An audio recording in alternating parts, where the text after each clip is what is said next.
Bonjour à toutes et à tous et bienvenue dans ce tour du monde intermède qui va nous permettre aujourd'hui de partir à la découverte des Cyclades, ces îles merveilleuses. Je m'appelle Anne Jouveau et je suis guide conférencière pour Intermède et nous allons donc naviguer ensemble dans ces îles tout à fait extraordinaires que je vous montre ici par une carte générale. Les Cyclades, ce sont ces îles grecques de la mer Égée méridionale. L'archipel comprend à peu près 2200 îles, îlots, rochers de tailles différentes. Seules une trentaine sont habitées et pour les anciens, les îles formaient comme un cercle autour de l'île de Délos que nous voyons sur la carte ici au centre et en grec ancien, Kuklos, le cercle, a donc donné son nom à cet archipel absolument extraordinaire. Si nous revenons sur la carte générale, nous voyons que ces îles ont une position de carrefour entre l'Europe et l'Asie mineure, entre l'Europe et le Proche-Orient, mais aussi entre l'Europe et l'Afrique. Cette situation est extrêmement intéressante, d'autant plus dans les temps anciens, lorsque la navigation n'était pour la plupart du temps que du cabotage, que les marins cherchaient à ne jamais perdre de vue la terre, et les Cyclades jouaient un rôle d'étape absolument remarquable. Cette situation a fait leur fortune parce que le commerce s'y est développé, bien sûr, mais cette situation a aussi fait par moments le malheur de ces îles, parce que comme elles constituent des étapes commerciales et stratégiques enneigées, elles ont été l'objet de convoitises extrêmement fréquentes. Alors, ces îles ont bien sûr une histoire commune que je vais brièvement vous résumer afin de poser le cadre de notre périple. Ces îles sont intéressantes parce qu'elles ont nombre de ressources naturelles. Leur rôle donc d'étape commerciale leur a permis d'être peuplées dès le néolithique, et grâce à ces atouts, à ces peuplements, eh bien, les îles vont connaître une culture extrêmement brillante au troisième millénaire avant notre ère. C'est ce que l'on va appeler la civilisation cycladique, sur laquelle je reviendrai. Et puis, on va voir des puissances qu'on appelle proto-historiques, minoennes, puis mycéniennes, qui vont faire sentir leur influence sur ces îles, et les Cyclades vont connaître une nouvelle période d'apogée lors donc de l'époque archaïque, 8e siècle avant notre ère. Là encore, on voit des nouvelles populations s'installer, des convoitises également, celles des Perses, qui ont cherché à s'en emparer lors de leur tentative de conquête de la Grèce. Et pour se défendre, eh bien, ces îles des Cyclades vont rentrer dans l'orbite d'Athènes avec les ligues de Délos. Les royaumes hellénistiques vont se disputer ensuite la possession de ces îles, alors que Délos devient une puissance commerciale majeure dans la région. Et par la suite, durant, on va dire, en gros, le millénaire romano-byzantin, les îles sont encore suffisamment prospères pour attirer la convoitise des pirates, des Goths, des Slaves, des Arabes. La quatrième croisade également s'y intéresse, Venise. Donc tout cela fait des mouvements absolument extraordinaires de population, des influences qui vont finir par former un syncrétisme bien particulier dans ces îles. Ces îles ont fini par être conquises par l'Empire ottoman. Cet Empire ottoman, on voit ici l'agrandissement de celui-ci sur la carte, eh bien l'Empire ottoman a laissé, on va dire, une certaine autonomie administrative ou fiscale pour ces îles, et la prospérité économique s'est poursuivie malgré la piraterie qui infeste les eaux de la mer Égée et les Cyclades en particulier pendant toute cette période. Par la suite, ces îles sont devenues grecques. On voit un tableau de Delacroix qui évoque cette guerre d'indépendance de la Grèce. Et à partir des années 1830, les Cyclades vont partager l'histoire de la Grèce. Alors, c'est un résumé très rapide, mais pour vous montrer que l'histoire de ces îles des Cyclades est commune, mais ce qui fera l'intérêt, c'est que chacune de ces îles a connu des périodes d'apogée. Ce ne sont pas les mêmes selon les îles où on se trouve, et chaque île a un intérêt particulier. Alors, on va commencer par les périodes les plus anciennes, avec la petite île, le petit îlot de Saliagos, qui est un îlot minuscule que nous voyons ici, qui mesure 110 mètres sur 70 et qui se trouve entre les deux îles de Paros et d'Antiparos que nous voyons sur la diapositive de droite. À l'origine, ces îles étaient unies, Paros et Antiparos, par un isthme avec une petite butte. Donc l'ensemble ayant été pris par les eaux, ne reste plus que cette petite butte donc que l'on appelle Saliagos.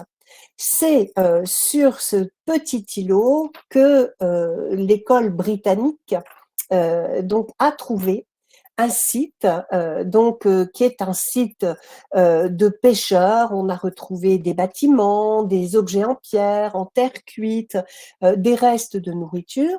Et ce site de Saliagos, c'est la plus ancienne trace d'occupation dans les Cyclades. Les fouilles ont eu lieu dans les années 1964-65 et ont révélé toute une série d'objets, d'artefacts, comme ceux que nous voyons ici. Alors d'abord des poteries plutôt sombres, parfois décorées, parfois non, sous forme de calices. Et puis, sur la diapositive de gauche, nous voyons ce que l'on appelle la grosse dame de Saliagos. C'est une représentation d'une déesse mère très stéatopige avec des formes bien amples exposées. Et donc là aussi, nous avons des éléments extrêmement intéressants. Donc le site est protégé à l'heure actuelle, on a récupéré les objets qui sont dispersés dans nombre de musées, et pour les parties les plus anciennes, Saliagos est vraiment un lieu très important. L'autre île qui est importante pour ces périodes anciennes, c'est l'île de Milos que nous voyons. Elle se trouve à l'extrême sud-ouest de l'archipel des Cyclades. C'est une île qui a une superficie d'à peu près 150 km² et la plupart de l'île est couverte de collines. Vous voyez qu'on a très peu de largeur pour le littoral. Là, nous sommes au pied donc du mont Prophétie-Silias qui culmine à un petit peu moins de 800 mètres d'altitude. Et Milos est surtout connu puisque on y a retrouvé en 1820, au cours des fouilles dans les ruines de l'antique cité, la fameuse Vénus de Milo, cette très belle Aphrodite que nous voyons. Mais pour en revenir au temps plus ancien, l'île est peuplée dès le troisième millénaire et elle vend très rapidement de l'obsidienne à ses voisines, à une grande partie de la Grèce continentale et même à Chypre, en Crète, en Égypte. Et grâce à ces échanges qui vont se faire, à cette recherche de l'obsidienne, elle va devenir, cette île, un centre économique absolument majeur de la période. Et on retrouve quelques endroits donc plus spécifiques sur cette île, et en particulier un site archéologique qui est le site de Philacopie. Alors ce site, C'est un site qui a été fouillé pour la première fois à la toute fin du 19e. Là encore, c'était l'école britannique d'Athènes qui s'est chargée donc des fouilles de Phyllacopie. Et les fouilles de Phyllacopie sont des fouilles qui sont remarquablement en avance sur leur temps. On est vraiment entre 1896 et 1899. Et elles sont dirigées par un personnage qui s'appelle Duncan Mackenzie. Alors, c'est le personnage qui est tout à fait à droite sur la photo. Il était contremaître du chantier archéologique de d'Arthur Evans à Knossos. Alors, on ne peut pas dire que Knossos ait respecté donc les règles pures de l'archéologie, mais lui s'intéresse beaucoup à la stratigraphie et il va travailler de manière extrêmement sérieuse sur le site de Phyllacopie, ce qui nous donne beaucoup de renseignements. Dans le même temps, le site va révéler un certain nombre de trésors, beaucoup de céramique, de la poterie zoomorphe ou anthropomorphe, comme nous voyons, quelques éléments de fresque avec ce poisson volant que nous voyons au centre, et toute l'histoire de Phyllacopie, toute l'histoire de Milos nous est rapportée par les carnets de fouilles de Duncan Mackenzie. On sait que ce lieu est abandonné à la fin de l'âge du bronze, n'a jamais été réoccupé, et aujourd'hui, malheureusement, ces lieux anciens sont érodés donc par la mer.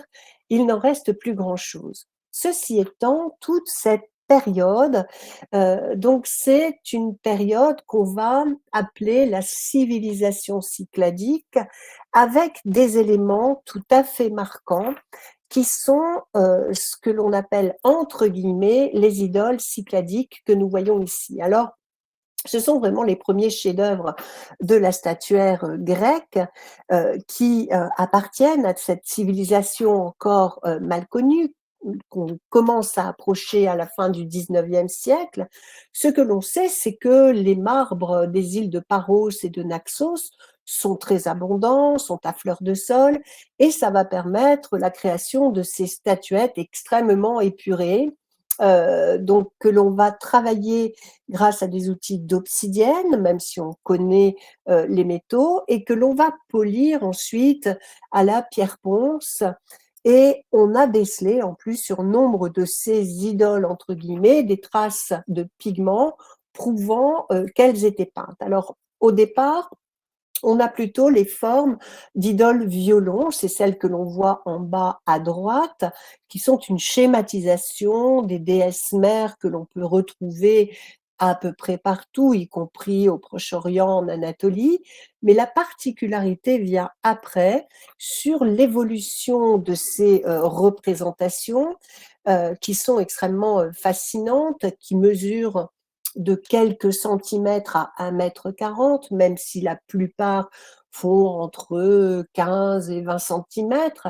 On a un type qu'on appelle le type canonique, c'est ce que nous voyons ici, qui représente le plus souvent une femme. On insiste sur les traits pubiens, sur la poitrine, les bras sont croisés sous la poitrine, le nez est la seule représentation du visage, la tête est légèrement penchée en arrière, et souvent elle se tient un petit peu sur la pointe des pieds. Certains archéologues ont voulu croire qu'elle pouvait être fichée en terre. À côté de ce type canonique, nous avons des idoles plus particulières, qui peuvent être masculines ou féminines, qui peuvent représenter des groupes. Donc le plus souvent, on va leur donner le nom du lieu où on les a trouvés. Alors, ces idoles posent un certain nombre de questions aux archéologues, aux historiens, qui les interprètent assez différemment. On peut y voir des divinités, des représentations d'ancêtres, ou des défunts. Certains ont vu des concubins, des concubines des morts, des marqueurs sociaux, ou parfois même des substituts pour les sacrifices humains. On le voit, une quantité d'hypothèses, et faute de mieux, on les a appelées idoles, hein, de eidolon, image en grec, mais leur fonction précise reste inconnue. On peut l'imaginer cultuel, même si souvent le mot est un peu fourre-tout quand on ne sait pas vraiment à quoi servait cet ensemble, qu'on peut imaginer lié à des rites de fécondité ou de renaissance.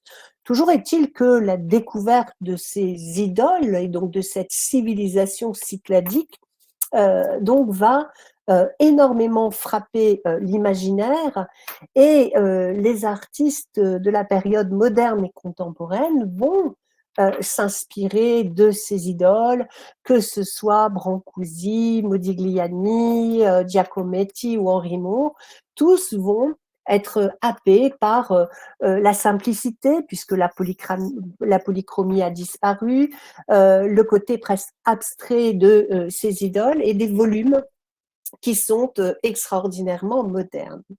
Donc voilà pour cette période ancienne, mais on va maintenant avancer un petit peu dans le temps pour nous rendre à Santorin. Santorin, c'est un petit peu l'Atlantide rêvée.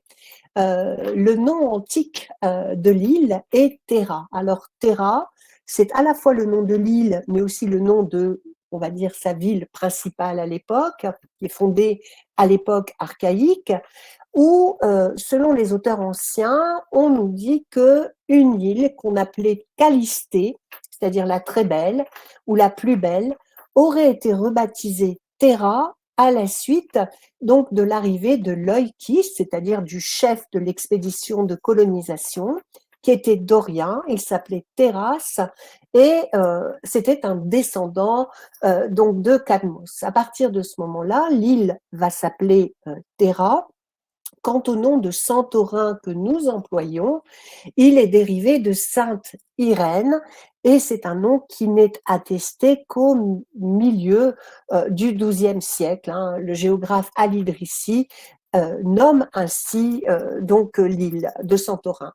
Alors cette île de Santorin, nous la voyons ici sur la carte, elle est en réalité avec les îles de Tiracia et d'Astronicie, ça forme des fragments d'une ancienne île volcanique qui a été partiellement détruite vers la fin du XVIIe siècle par l'effondrement de la caldeira suite au vide créé dans la chambre magmatique par l'éruption minoenne.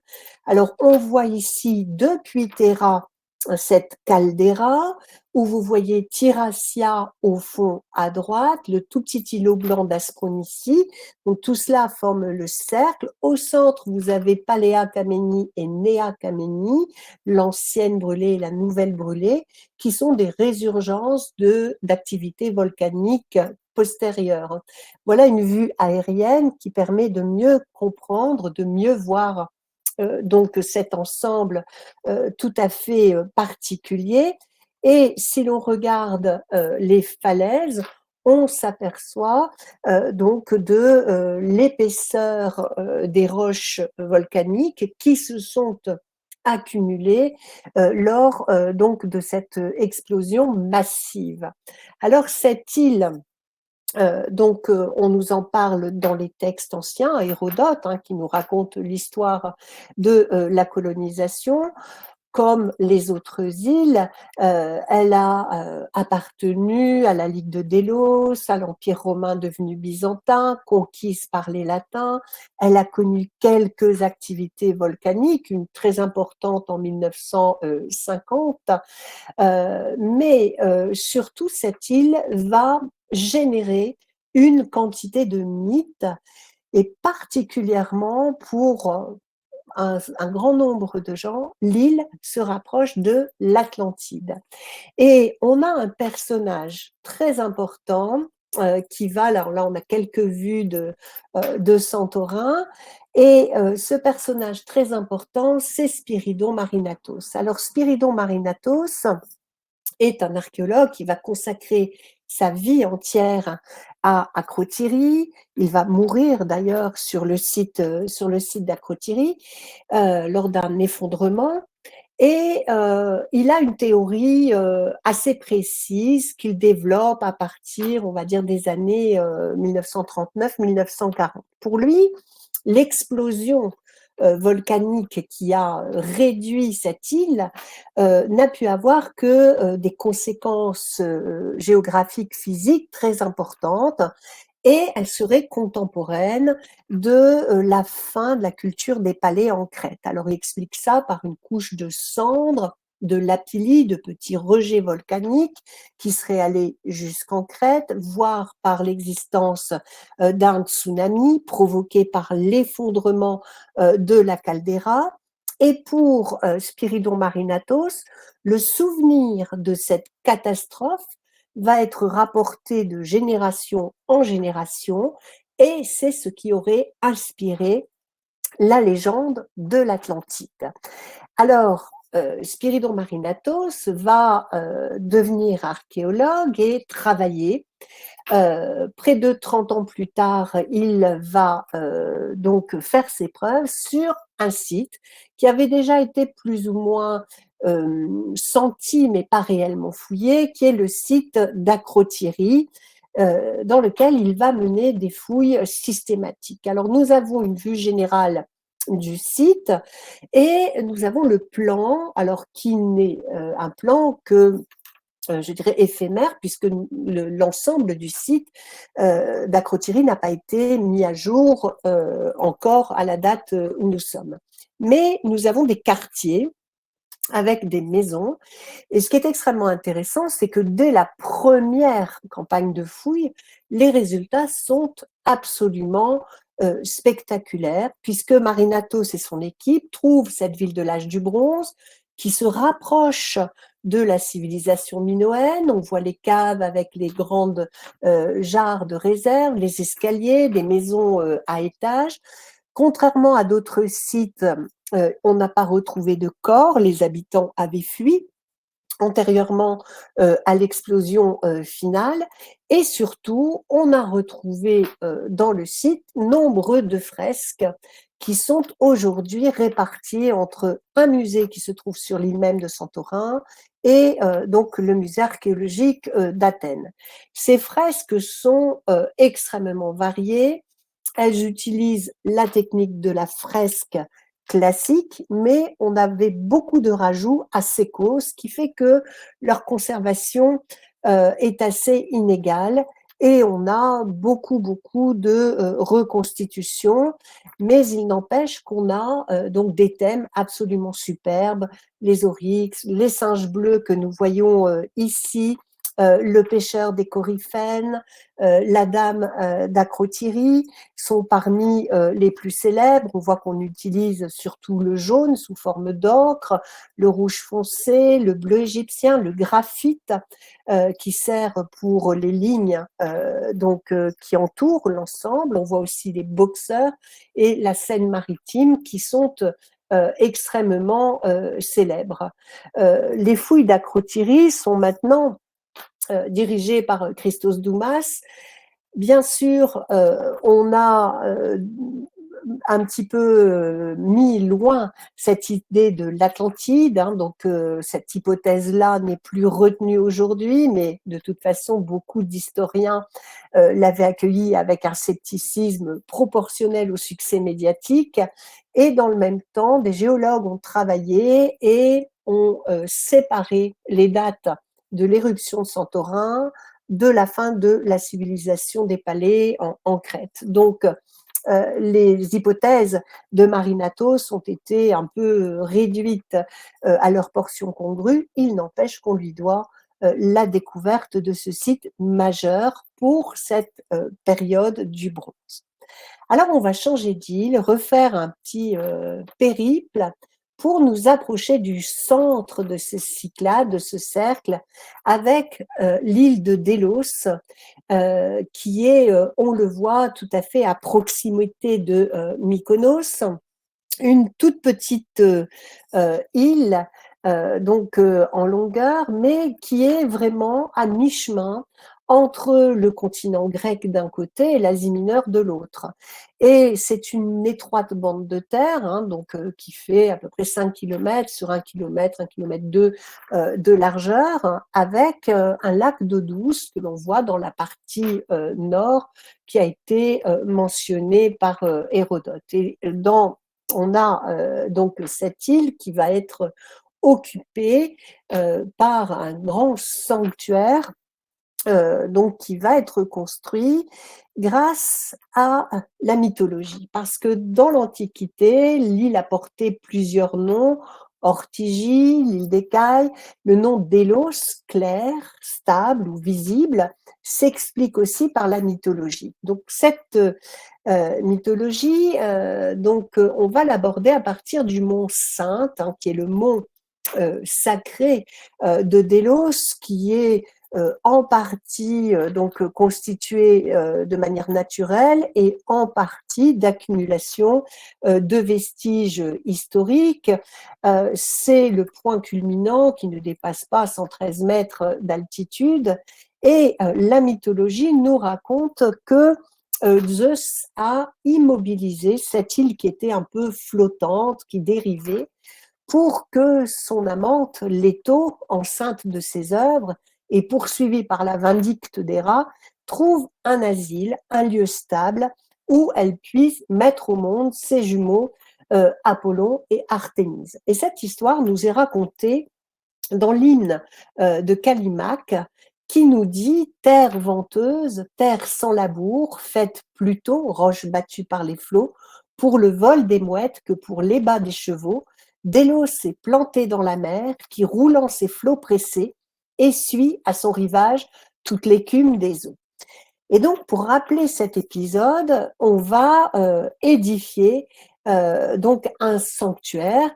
Ce sanctuaire va être dirigé un temps par la Ligue de Délos, hein, qui a duré de 477 à 404, qui avait été créée après les victoires grecques de Salamine, et ça a été une alliance militaire qui a assez rapidement évolué à une confédération dominée par Athènes. Ce site de Délos est redécouvert au XIXe siècle, aux alentours des années 1872-73, par les archéologues français. C'est aujourd'hui un des sites les plus vastes de la Méditerranée et les fouilles sont sous la direction de l'école française d'Athènes. On a dégagé l'ensemble de la voie processionnelle, le sanctuaire, toute une série donc de quartiers. Petit à petit, les fouilles ont toujours lieu de nos jours. On va retrouver l'agora des Compitaliast ou Competaliast, hein, du nom des Lars Compital, les divinités romaines honorées beaucoup par les esclaves, les affranchis. C'est un marché qui est juste à l'entrée du port. Quand on se dirige vers le sanctuaire, on laisse sur notre droite la terrasse des dieux étrangers où on a des temples dédiés à des divinités d'Asie mineure, d'Égypte que l'on retrouve ici, le monde se rassemblant autour du culte d'Apollon. On voit également donc des fontaines, la fontaine dite de Minos ou la fontaine minoenne. Et puis, on aboutit, après avoir traversé l'espace et les restes donc des 3 temples successifs dédiés à Apollon, à cette fameuse terrasse des lions qui est l'image la plus traditionnelle que l'on puisse voir. Alors ces lions sont des copies, hein, les originaux sont en fait enfermés dans le musée.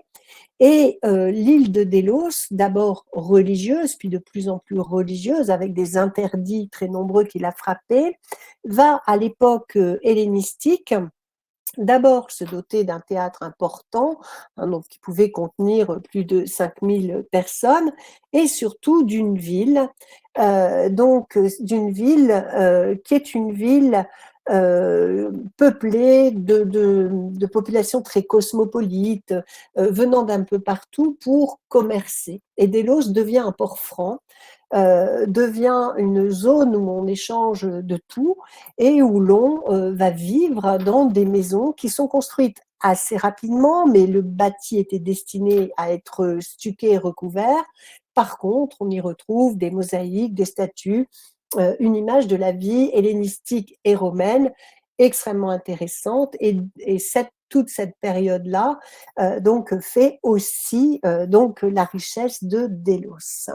Donc Délos est au centre de ce cercle et pour parer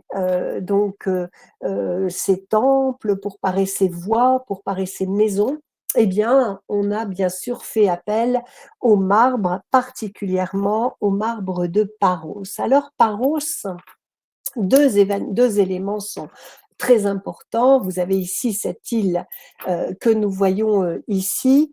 Paros, c'est un peu l'image parfaite des Cyclades avec ces petits ports de pêche, ces maisons blanches, en sachant que ces maisons blanches, tout ça est relativement récent. Lors des périodes un peu troubles, les gens vivaient plutôt dans les montagnes et les maisons n'étaient pas peintes de blanc pour ne pas attirer le regard des pirates ou des brigands. Donc, c'est par la suite simplement que l'on va avoir ce type de construction. Donc, Paros, sa richesse, c'est bien évidemment le marbre. Et ce marbre est recherché pour sa qualité, sa blancheur, sa transparence. Et il était surnommé lychnite, de lychnos, la lampe à huile. Alors, on ne sait pas très bien si ce terme était employé parce que il était aussi transparent ou si c'est parce qu'on utilisait ces lampes à huile dans les carrières dans lesquelles on travaillait. Ce marbre est utilisé très rapidement dans l'ensemble du monde grec.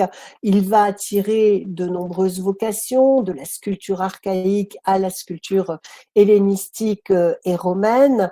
On va l'utiliser de manière tout à fait remarquable et même le réutiliser. Ici, vous avez la forteresse de Parikia, donc à Paros, qui est entièrement faite de marbre récupéré sur donc les sites et on voit bien que l'on tient à cette blancheur tout à fait particulière. Alors les carrières antiques étaient constituées de galeries qui se visitent toujours, mais si l'on parle de Paros, on parle du marbre, mais on parle forcément aussi d'une église, qui est d'ailleurs aussi construite en grande partie avec ce marbre, qui est la Katapoliani, c'est l'église de la Dormition de la Vierge, qui est une église, construite suite à un vœu d'Hélène, la mère de Constantin. Cette église, à côté de la ville, Katapoliani, est une église magistrale construite par la volonté d'Hélène, mais par Constantin, puis par Justinien. On dit qu'elle possède 99 portes, que la 100e s'ouvrira au jour où on aura reconquis Constantinople. Et surtout, cette église est dotée du plus ancien baptistère absolument extraordinaire que nous avons ici, le mieux préservé dans toute cette zone. Il date du IVe siècle. C'est une des merveilles de Paros. Quittons Paros pour aller non loin à Naxos, que nous avons ici. Naxos, c'est la plus grande et la plus haute île de l'archipel. Elle fait à peu près 430 km² et elle doit sa célébrité à cet épisode Ariane, ma sœur, de quel amour blessé vous mourûtes au bord où vous fûtes laissés, souvenir d'école avec cet abandon d'Ariane par Thésée, Ariane recueillie par Dionysos. Alors si bien sûr Naxos est connue grâce à cette légende, si elle a suivi l'histoire des autres îles, la période la plus riche de Naxos, c'est la période du duché de Naxos. Pourquoi? Parce que lors de la prise de Constantinople en 1204 par les croisés, eh bien, les îles vont échoir aux Vénitiens qui n'ont pas envie de se lancer dans de nouvelles conquêtes et qui vont finalement confier à celui qui sera capable de les prendre la gestion de ces îles. Ça sera Marco Sanudo qui va faire cela, qui va réussir à s'implanter au nom de Venise sur cette île de Naxos, y implantant Les lois qui sont vraiment les lois franques et gouvernant les Cyclades au nom de Venise.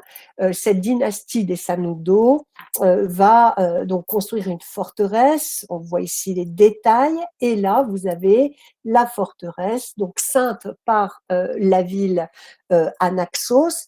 Cette dynastie va être suivie par la dynastie des Crispi, qui prend aussi cette direction de Naxos, mais malheureusement ne pourra pas résister à l'avancée de Barberousse, qui va ravager Paros, mais demander à Naxos un tribut pour l'épargner, tribut, on va dire, qui est équivalent à peu près à la moitié des revenus de Naxos, et chaque année, la ville de Naxos va verser le harach, le tribut, pour pouvoir survivre. Alors on a ici quelques vues de Naxos, avec quelques forteresses, avec les restes des temples, île tout à fait extraordinaire que celle de Naxos.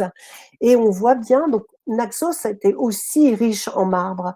Alors peut-être un tout petit peu moins fin, un peu plus jaune, et encore la frontière est très mince avec Paros, elles sont très proches. Tout dépendait des carrières dans lesquelles on travaillait. Et on a eu aussi ces ateliers, ce travail du marbre de manière extraordinaire. Alors, on quitte Naxos pour la dernière île donc de notre petit périple, qui est l'île d'Amorgos. Alors Amorgos, c'est une île que l'on connaît tous, c'est l'île du Grand Bleu, qui est tournée là-bas, et c'est surtout l'île qui abrite ce monastère byzantin qui est vraiment creusé dans la falaise, qui abrite une toute petite chapelle avec une collection d'icônes absolument superbe. Et à Morgos, eh bien, je vais laisser parler un poète qui s'appelait Laurent Gaspard, qui a beaucoup écrit sur les îles, sur les Cyclades et sur Amorgos en particulier. Il y a un poème qui s'intitule Monastère et qui nous dit « Peut-être une faille couvrait dans le flanc rocheux le silence, souffle qui fut là de toujours, poumon clair d'esprit dans la pierre, levant le pain très blanc, d'un cri dans le corps sombre des basaltes, fenêtre éclose dans nos mots, un troupeau paisible de chèvres broute l'odeur du vent salé, falaise et mer, corps et visage, plis et creux d'un même rayonnement, le mutisme soudain des eaux, dépliant d'un coup l'inimaginable. » Voilà ce poème de Laurent Gaspard, poème qu'il consacre au monastère d'Amorgos lors de sa visite. Et voilà cette vue des traditionnelle des Cyclades. C'est ainsi que nous terminons donc cette petite promenade, cette navigation dans ces îles absolument extraordinaires qui, je vous le disais, ont une histoire commune, mais chacune leur spécificité que nous avons pu voir. Bien sûr, il y a d'autres îles, bien sûr, il y a d'autres voyages à faire dans les Cyclades. Alors, je vois dans les questions que je vais rapidement regarder, on me demande de Tinos, d'autres îles. C'est ce que je disais, on a une trentaine, 33 îles, on ne peut pas toutes les voir, mais c'est pour vous donner envie donc de revenir dans ces îles qui sont toutes extrêmement intéressantes. Voilà, alors je vais remonter un petit peu, j'ai pas trop de questions, je vais simplement vous annoncer les prochaines conférences. Alors, j'aurai le plaisir de retrouver ceux que cela intéresse demain pour le Pays de Galles. Donc, sinon, vous avez au mois d'avril le Mont Saint-Michel, Histoire et architecture de la merveille de l'Occident, donc le 7 avril à 16h par Olivier Mignon. Quant à Laurent Abri, le 8 avril, il va nous parler des Pouilles et nous emmener dans ce sud flamboyant absolument extraordinaire. Voilà, je vous souhaite une bonne fin d'après-midi et vous remercie beaucoup pour votre attention. À bientôt.